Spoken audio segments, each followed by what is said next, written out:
We recognize the Leader of the Opposition. Honourable Member, you have the floor. Yes. Thank you, Mr. Speaker. I know that we've gone beyond the agreed allotment of speakers. This will be it for us. And I want to echo the sentiments of thanks to the technical team. Having spent many trips with Wayne Brown, we certainly are aware of the challenges in this opposition that you have already heard when we were government, of the complexity and the challenges that we have had as an island, and as well as our technical team, in having to maneuver through the many goalposts that have shifted, sometimes changed into a completely different game. But I want to set the stage for the few moments that I speak.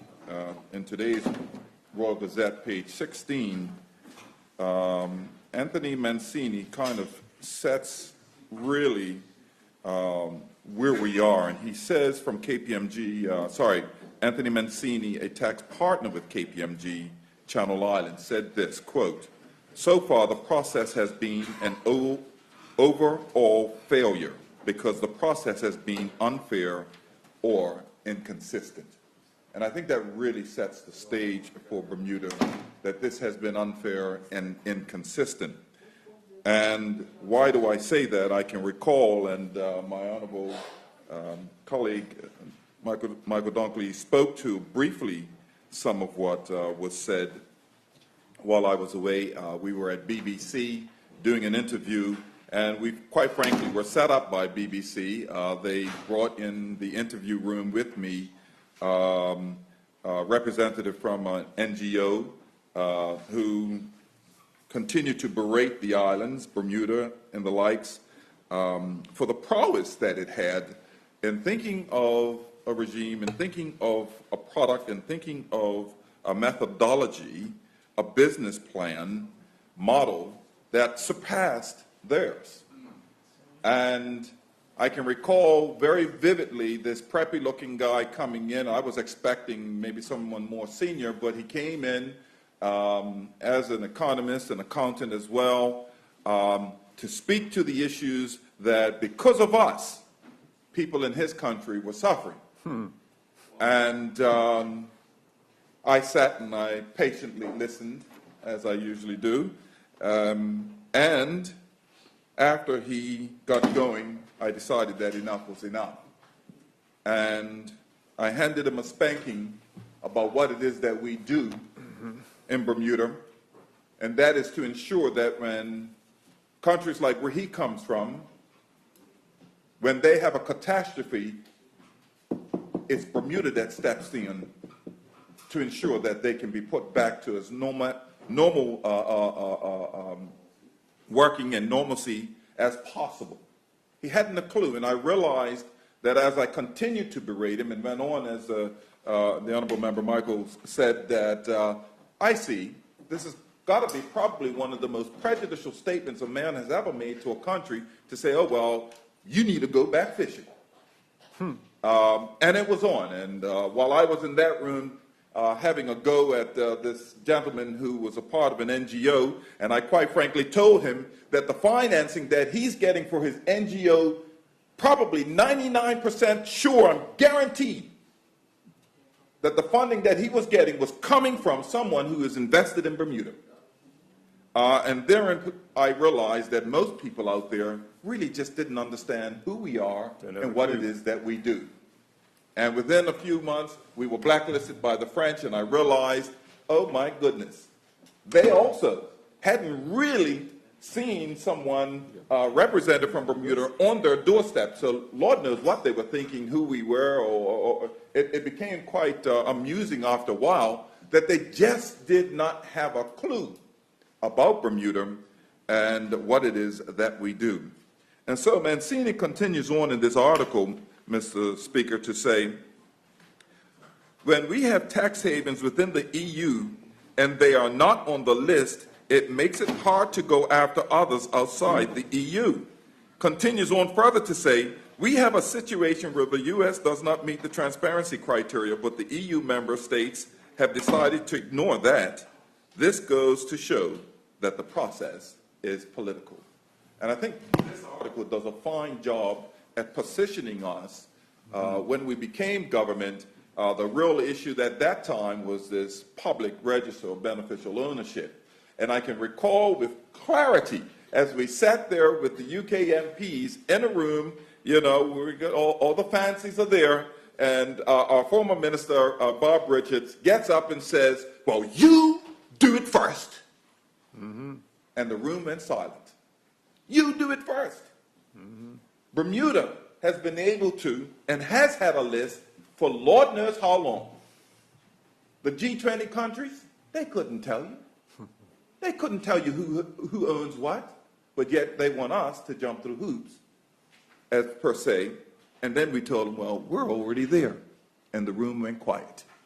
And so we continue now, after that debacle, now the goalpost shifts again. And here we are at this time where we're having to race, push through, if you will. I do not envy the position that the technical team has been in. As a government, it is what it is. We were government, and so we understand that part. But for the technical team to understand these complexities and then to be able to relay it so that we as government officials, our position, understand it, I know that it has been taxing for them. And as we continued on, Mr. Speaker, while Bob and I were away on this particular trip, we went to Sky News, and it was evident, even from the media, that they didn't understand this whole idea of these new regulations coming into place, and all they were doing is just casting stones. And again, we went on Sky News and put the young lady, just as lovely as she was sitting there, in her place because she didn't understand what she was talking about. And immediately you could see the light bulb go off. Oh, I'm out of my depth. So what did I learn from that? That was this, that we as a jurisdiction have to get out there and to sell Bermuda, regardless. Even if we don't feel like we want to talk to this person or that person, it is incumbent on us that the world understand exactly what it is that we do. If we do not do this, the assumptions will be made. And so as a government, when we were government, and now we see with this government, these assumptions continue to persist, and we have to continue to do what is best in the interest of this island. I'm a bit tentative and I'm concerned. You know, the only two roads here is, well, we go on the blacklist or we comply. The question is, and the unknown is, what is that going to cost us? What is that going to cost us? And so not only do we need to ensure that the world understands what it is that we do, one of the biggest challenges that we have in Bermuda is the fact that Bermudians don't even understand what it is that we do. Mm-hmm. They do not understand the main contributor to our GDP and the work that it does. What they do understand it is has afforded us a wonderful lifestyle. But most of us really don't understand how all of this impacts us, which leads me to the fact that a whole lot of talk has been around immigration, and I believe, and I'm hoping that from this government, that they are already looking at what is necessary with this unknown factor of how this is going to affect us. What are we doing about ensuring, and I'm sure that that will happen as we go along, about putting something together, packages that are enticing to ensure that these companies that are here stay here. Bermuda, someone's trying to take your lunch. And we need to stand up and say that's not going to happen.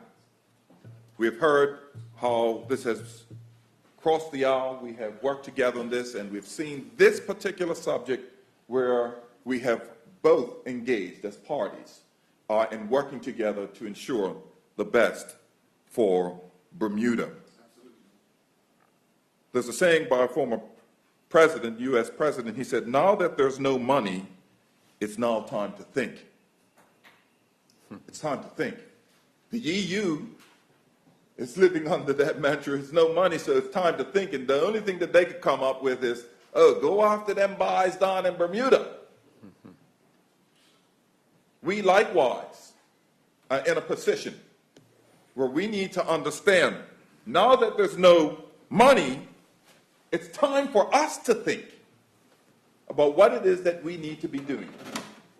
And so we have opportunity, I believe, moving forward that will come out of this, but those opportunities will only be able to take advantage of those opportunities if we take time in this honorable House to think about what it is that we need to be doing and the next moves that we need to make.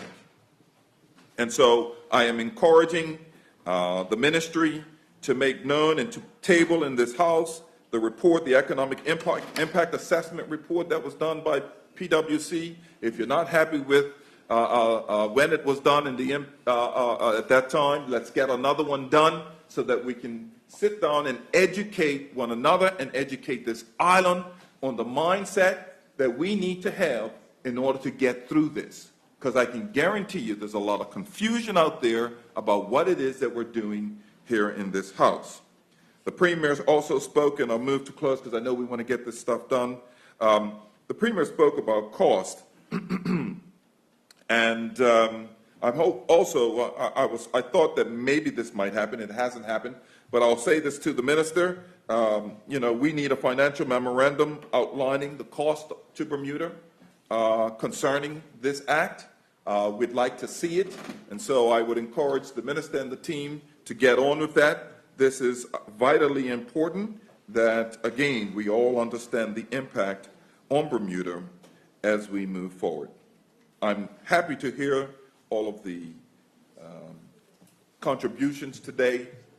And again, I want to say thank you to everyone as we move through this difficult time to ease the pain as best as possible. Let's get the messaging out there abroad. Let's get our own people understanding what it is that we do and the nature of our business here so that we can collectively put our minds together as to the solutions and the impact. And undoubtedly, we're going to feel the impact, but how do we now gain back some of that ground that may be lost because of something like this? Thank you, Mr. Speaker.